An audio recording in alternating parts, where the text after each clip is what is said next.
We're lucky to have Emma Marlow, one of a former MSU Denver student who was sitting in the same seats that you were all sitting in.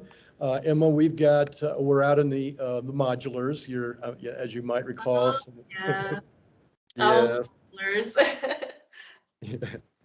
But Emma has graduated with a degree in public relations, right? I did, yes. Yes, so you're one of our first graduates with a PR degree. And I thought it'd be real interesting for the students here in the introduction to journalism and mass media to find out how you have applied your degree to the beauty industry. So with that, I'll just, if you could just start a little bit telling us about what you do and how you got to this spot. Awesome. Well, first of all, thank you so much for having me, Steve. It's so good to see your face again. And I'm so glad that you guys are kind of getting back into the swing of things, especially after all of the craziness with everything going on. So I give you guys so much credit for being here today and for just taking everything as it comes. And yeah, like Steve said, I'm in the beauty industry. I had no idea that I would be in the beauty industry coming out of college. I definitely have been using my degree every single day just with problem solving and just creative thinking. So just so you guys know, your degree does come back to play once you kind of get out into the real world. So yeah, I guess to start, I got into the beauty industry by kind of just knowing a couple of people in the Denver area. My friend Eva was looking for a position to fill, and she thought I'd be a really good fit for this position because the description was pretty much is great at taking photos, can understand how to copyright. Copywriting is huge. We want someone who knows their way around the internet and not just with social media, but with like Excel. And we want someone who knows how to make video and someone who can talk to people and network with people. So I think we thought that this was a good fit for me because I took everything that I've learned from public relations, especially with the networking piece of it, to kind of mold this position of being a social media coordinator into what it is today. So to take you back, I actually started out as a marketing coordinator with a PR degree. So what's nice is that even though I was marketing specific, we were still finding ways to make media lists and to reach out to people in the media industry who were wanting to know more about what was going on in the beauty world, especially in Denver. So yeah, I've been here for a year and a half, almost 2 years now, and it's just been really cool to kind of take this marketing position and turn it into something a little bit more niche. So that's why I've been focusing on the social media piece of it lately. So that's kind of a quick spiel of my position. Okay, well, tell us a little bit about what your day-to-day looks like. Totally. So my day-to-day lately has been a little bit crazy because we are opening a couple new spots up, but usually I'll come into work and I have a marketing director that I report to and my marketing manager that I report to. And at the beginning of the week, especially on days like today, we're kind of just sitting there coming up with content to post onto social media. Obviously, this content has to do with, things that we need to promote that month or treatments that we want to talk about, new things that we feel like our followers will be really engaged with. So I'll come up with that content calendar for a couple of weeks and then present it to my manager and my director, and we'll kind of fine tune the story that we want to tell on social media. And I think the biggest thing for me is that social media isn't just like the one-stop shop. There's the content piece of it, and then there's the managing piece of it. So usually I'll be in and out of treatment rooms with our, we call them providers. So they're the people that are doing facials and they're front-facing, seeing some of our patients and our clients that come into the door. I'll be in their rooms getting content on my phone or on my camera, just taking photos and videos. And, you know, I think I'll take that content and just kind of craft a story around it that we think that our potential patients or our current clients are interested in hearing about, because there's so many ways to tell one story about one thing. So that's usually the social piece of it. And then I'll go in and manage the content. So I'll be making the posts in a software program that we call Later. So I'll put this content into this software and we'll be able to select times and kind of figure out how it looks in Instagram and in Facebook. What does that look like? And I am kind of still crafting this position as well, which is super cool because it allows me to pick and choose what works best for us as a company. But I think as far as like the content piece, that's definitely my favorite part to do, because that's when I get to be the most creative, and that's when I get to use everything that I've learned at MSU to tell the story. So at the end of the day, I think our goal is just to continue the information that we're giving. And then some other things that I'll do day to day is just report to our president and our operations manager and just make sure that everything that they want us to do as a marketing team is aligned with you know, the visions that we have for marketing as well. So it's a lot of communication and tedious pieces that fit into it all. But I think for you students, I think the most interesting thing would be to just know that when you do kind of work your way through college, to just figure out what it is that you like to talk about and what it is that what story you want to tell, and just go for it. That's kind of what I did, and it kind of put me in a good position to enter the beauty industry. Yeah. Tell us a little bit about the company. Is it based in Denver, and how big is it? Totally. So I guess we should have started there. So I work at Facial Aesthetics, which is a medical spa. We're based in Cherry Creek. So we have 2 locations, one in Cherry Creek and then one in Greenwood Village. And we're just like a small woman-owned business who provides a lot of treatments, such as we do Botox, we do dermal fillers, so lip filler and kind of the cool stuff like that. We do facials and laser facials, and we are really big on advocating for skincare and learning the information that there is about skincare, and just making sure that we're kind of like the leading experts and educators in that field. So one of our biggest things is that we know that most of you know about these household names like Botox and facials and stuff, but we're here to make sure that everything that you're learning is accurate, and that you know, that we're not doing anything to our skin that we shouldn't be. And Facial Aesthetics has been around for 29 years now, so we've been kind of the leaders in that field, especially here in Denver. My president, Pam, she is an incredible woman who kind of started the medical spa movement in Denver with her husband, John Grossman. He's a plastic surgeon out in Park Hill, Denver. And they just kind of turned this idea of a regular spa where you go to get facials and kind of pamper yourself, and they wanted to turn it into something a little bit more with more of like a results driven feel. So that's kind of where the term medical spa comes from.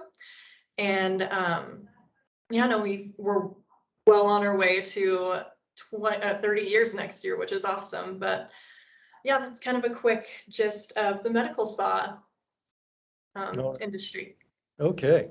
I'll pause here to see if there's anybody on the call who would like to ask a question.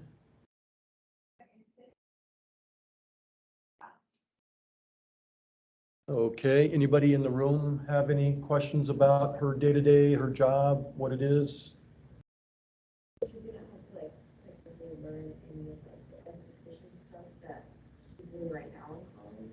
I say that again. Like the things that she's doing right now, like how is it based on her like major? Oh, okay. Based on her major? Yeah. Okay.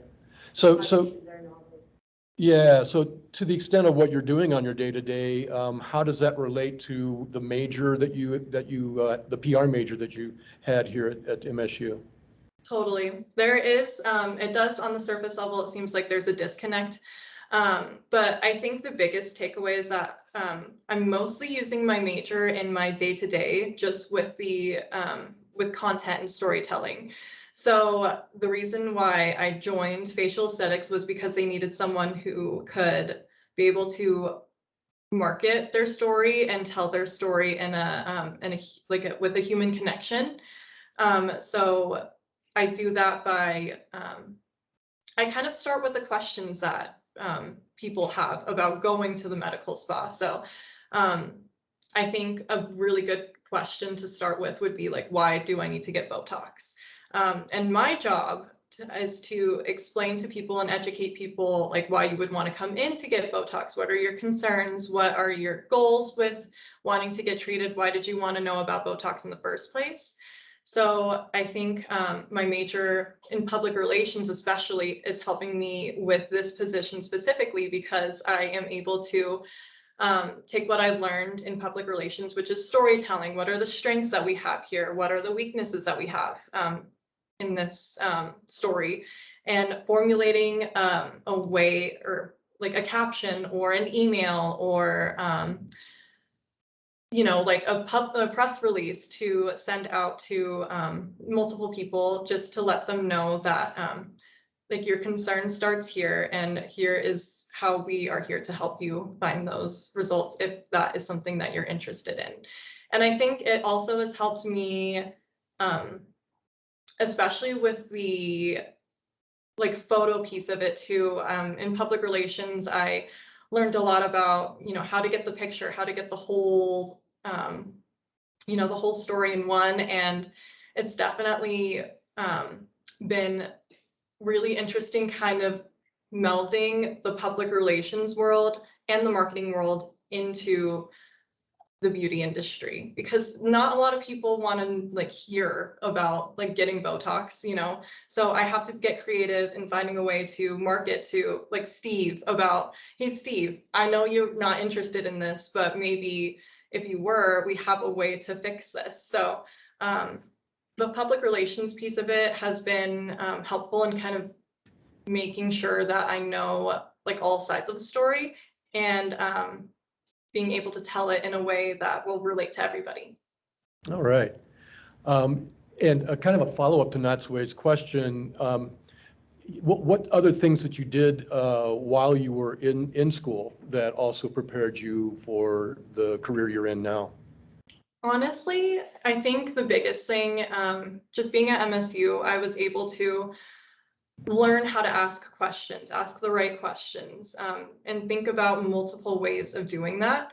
So within my PR courses, like PR in Crisis was huge for me because it was able to help me figure out like, okay, well, what are some potential threats that we could be facing at facial aesthetics, and what specifically about dermal fillers is something that could happen to somebody, and how would I be able to, work my story around that, And I think other pieces of MSU that have helped me are just, like communication is huge. So taking bits and pieces from like the crisis class and PR lab was huge. Just learning how to be in a good collaborative effort with the rest of the team has been really helpful as well. You had an internship or two, didn't you? I did, yes. So when I was a senior in school, at MSU, I had 2 internships, one with a PR agency called Chatter Club. And then I was also working on the social media team at MSU Denver in the marketing and communications department, which were super helpful as well because I mean, for MSU especially, I was able to connect with the students and be able to have like a student brain while I was in that position. Like Sarah, she's the marketing manager there, or the social media manager there. She gave me and Anastasia, another person on our team, she gave us these objectives of like, okay, well, I want you guys to talk about this and we want to talk about that, like different events that MSU was having, or like TEDx was huge at MSU. So we just had to come up with creative ways to tell different angles of that story. So you could do, I mean, obviously you could talk about the event and what's happening, but you also want to be able to bring a human connection piece into that. And I think that was what was really, really beneficial from being a student, because I was able to do that. And then working at the Chatter Club in the PR agency was really, really fun as well, just because I was able to work with different clients and be able to adapt to different industries, even within that one internship as well. You know, I think a lot of students early in their career are a little bit concerned about getting an internship. Can you kind of walk them through a little bit about how you found internships? Totally. I think my biggest thing for you guys is just to make yourselves known, get out there. It sounds a lot more intimidating than it is, just because, you know, you don't want to like go up to somebody and be like, hey, I want to work here, I want a job here. But it's more about showing up and showing interest in what you want to do. And that could be anything. You can start anywhere. If you're interested in sports, you know, there's always somebody on the basketball team that knows a coach, that knows a scout, you know, that knows somebody. But it's literally all about just knowing who to talk to. And if you don't know, then just figuring out who can get you there to figure that out. I was able to get these internships solely just by showing interest in the field. So for MSU Denver specifically, the social media internship, I was able to get that position because I expressed interest to Steve, and Steve knew somebody who knew that they were hiring eventually. So I was able to work my way through that. And then for the Chatter Club, I just followed them on Instagram and honestly just messaged them a ton. Like, I love your guys' work, and, you know, this not really asking for anything, but just showing that, you know, this is like what I want to do, and I want it to be known. Excellent. All right. Before we let you go, I'll give the folks on the call one more chance to ask any questions.